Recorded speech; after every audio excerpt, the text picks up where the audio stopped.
book of Hosea, we will begin to see what was going on before he had to come. You know what? And a lot of this is still going on. What was going on back then is going on right now. So a lot of people think that the Old Testament is just a book of history. Oh no, the Old Testament is a book of prophecy. And the prophets foresaw this day in which we live. Look in the book of Hosea chapter 4. Let's see what was going on. Y'all with me? I want you to get this now. This word is for somebody. You need to understand why God came. Why was God manifested in the flesh? In Hosea chapter 4 and verse number 1, it says, "Hear the word of the Lord, ye children of Israel. For the Lord has a controversy with the inhabitants of the land." Listen to this. Why? Because there is no truth. No mercy. No mercy. No knowledge of God in the land. Now here was the people of God, the nation of Israel. But now all of a sudden, there is no truth. If anybody should have had the truth, the nation of Israel should have had the truth. They had Moses, they had Joshua, they had Nehemiah, they had Isaiah, Jeremiah, Daniel, they had all of the prophets, but now God is opposing them. And he tells you why he is opposing them. He said, because there is no truth. So where there is no truth, there's bondage. Because the truth sets and makes us free. But now there is no truth. There is no mercy, no love, no compassion. There is even no knowledge of God. In other words, the people who God chose have now forgotten God. We must be careful that we don't forget God. Because you're in the church now does not mean you will be in the church years from now. And what will get you out of the church is that you forget God and think you're the one doing it.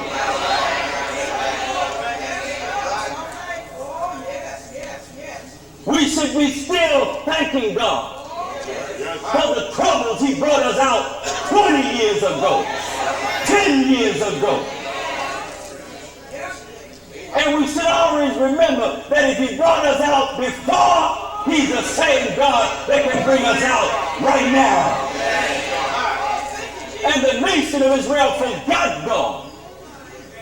He said there is no truth, no mercy, no knowledge of God in the land. As a matter of fact, in verse number 6, he says, my people are destroyed for the lack of knowledge. Now, let me say this. You can have knowledge and still be lost. Y'all all right? See, there's a difference in knowledge and act knowledge. Y'all listen to me. See, there's a difference in knowledge and act knowledge. The Bible says in Proverbs chapter 3 and verse 6, I believe it says, in all thy ways acknowledge him, and he shall direct thy path. See, there's a difference in knowledge and act knowledge. When you acknowledge God, you're acting on his knowledge. See, you can have knowledge and not act on it. See, I read Matthew 6:33 that says, seek ye first the kingdom of God and his righteousness, and all of these things shall be added unto thee. So I had that knowledge, but I had to act on that knowledge. I started seeking the kingdom of God, and then all of the things started coming. Oh, I can tell you, when our God is a blesser of things, There's nothing wrong with having things. Money is a thing. A car is a thing. A house is a thing. And he says if you seek first the kingdom of God, all of these things. And there's nothing wrong with having things.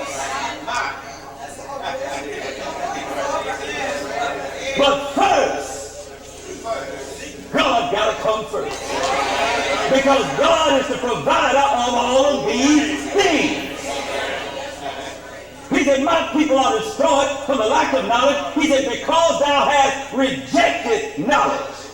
Now, here were the people of God who God brought out of Egypt. And he had a cloud by day to lead them and a pillar of fire by night. He opened up the Red Sea that they could walk across on dry land, caused water to come from a rock. Manna fell from heaven. And now they are rejecting God. It's dangerous to reject God. When God shows up, it's dangerous to turn your back on God. When you hear the truth, it's dangerous to turn your back on the truth. Listen now. He said, because thou hast rejected knowledge, I will also reject thee. And thou shalt be no priest to me, seeing thou hast forgotten the law of God. He said, I will also forget thy children. Here were the people chosen by God. Now, no truth, now no mercy, now no knowledge of God, and now rejecting God. My Lord. This was the problem. They rejected God so much that they no longer even looked like the people that God chose. Instead of looking like the people of God, they started acting like the children of the devil. That's what happens when you reject knowledge and it comes from God. You got to serve somebody. So instead of being a servant of God, you become a servant of the devil.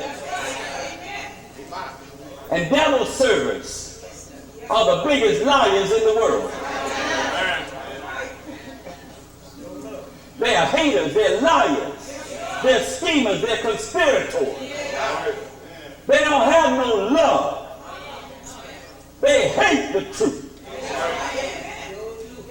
When I was in the Nation of Islam, I thought that just the white man was devils. There's some black devils too.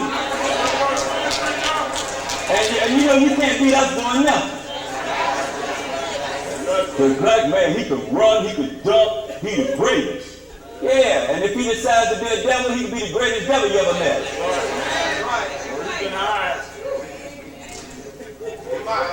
But when I was a child, I spoke as a child. And I understood as a child. But now that I've become mature, I put away childish things. Right before I left the Nation of Islam, I met with Minister Farrakhan again. He said, brother, he said, we got to stop this baby talk. He said, we can't call white folks devils. He said, we got black devils. I said, tell me about it. The devil don't care what color you are. You can be a Korean devil, a Latino devil. Can I get an amen? A Russian devil. You can be a white devil, a black devil. He don't care. All he wants is somebody who will obey him. That's all he cares about. Change color anytime. Now, when they started rejecting the truth, when they started rejecting God, then they didn't even look like the people that God has chosen, and it's written in the Bible just like that. Look over in Jeremiah chapter 2. Jeremiah chapter 2. Let me show you what they look like to God. And let me show you, God said, I didn't plant you like this. I didn't start you out like this. And then God asked him, how did you become like this? Look at Jeremiah chapter 2. And look at me at verse number 21. God says in Jeremiah chapter 2 and verse number 21, he said, yet I had, that's past tense, yet I had planted thee a noble vine. He said, you were excellent, you were upright, you had morals, holy, a right seed. Then God asked the question, how then art thou turned? You need to circle that word turn, because when you repent, you turn back. He said, how art thou turned into the degenerate plant of a strange vine unto me? God said, you don't even look like the people I chose. Now you look like strangers. Well, why did they look like strangers? Because there was no truth. There was no mercy. There was no knowledge of God in the land. But when a people get like this, who does God hold accountable? Who does God blame for a nation that has become degenerate? Come back to me. Who took prayer out of school? Come back to me. And you know, and I have folks, y'all homeschool y'all children? Yeah. Well, how do they get their diploma? How do they graduate? I said, we give it to them. How do they get a job? We make one for them. That's right. That's right. Amen. Well, I think they're losing out. All right. What? See, it don't bother folks until Littleton comes home. When what happened in Colorado happens in your school, Yes, sir. Yes, sir. then you start finding a way to get your children out of that school. But as long as it's happening in Colorado, it don't bother you.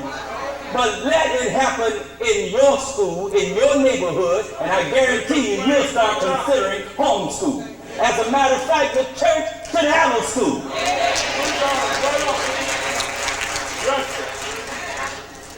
There's enough folks in here and enough teachers in here That's right. That's right. to have us, and there's enough money in here. Yes. Say it again, preacher. Say it again. Can I get amen? That you can have your own school from kindergarten to 12th grade, and then we can build a college Yes, sir. and vocational school. Yes. Here we are, the light of the world, the church of Christ. If anybody should have a school, we should have a school. Oh, I'm going to get a few amen. And guess what? We're going to have a school. I'm saying this all over the world. If anybody should have a television network, we should have a television network. How can we go into all the world and teach all nations when God has given man the ability to do it by satellite and we ain't even on it? If anybody should be on the satellite, it should be the church that Christ built. That's all right, man. We have the knowledge, but we're not acknowledging. We're not acting on the knowledge. What's that plan, preacher? When a people get like this, who does God hold accountable? Does he hold the people accountable, or does he hold the leaders of the people accountable? Yes, sir. Well, let's see what is written in the book of Isaiah chapter 9. Come on, y'all. Isaiah chapter 9 and verse number 16. Look what it says. It's in the Bible, so it's written. It says in Isaiah chapter 9 and verse number 16, for the leaders